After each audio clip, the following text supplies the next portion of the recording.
ये गाना जब भी गाता हूँ तो मुझे काजल याद आती है। क्यों क्यों क्यों इसलिए कि इस गाने का उत्पत्ति वहीं से हुआ था।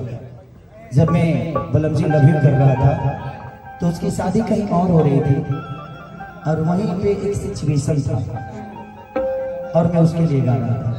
मुझे क्या पता था कि यह हकीकत है।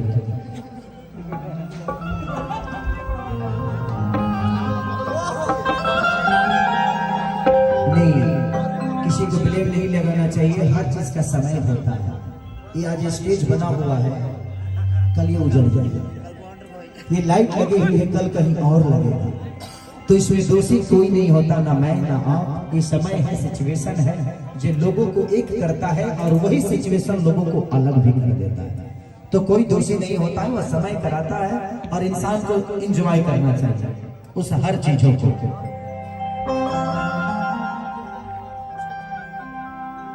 कि तू रहलू दिल के करीब हो,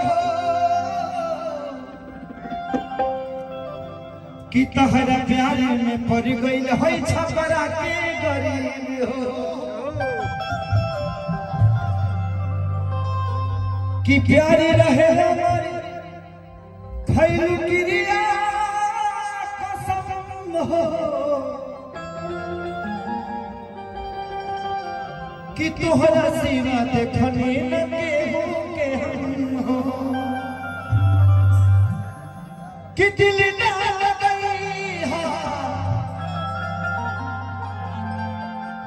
कि दिल ना गई हा, फिर जान लगा अब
खुशी रही हमके भुला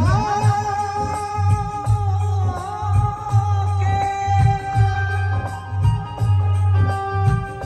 जा जानी खुशी रही हमके भुला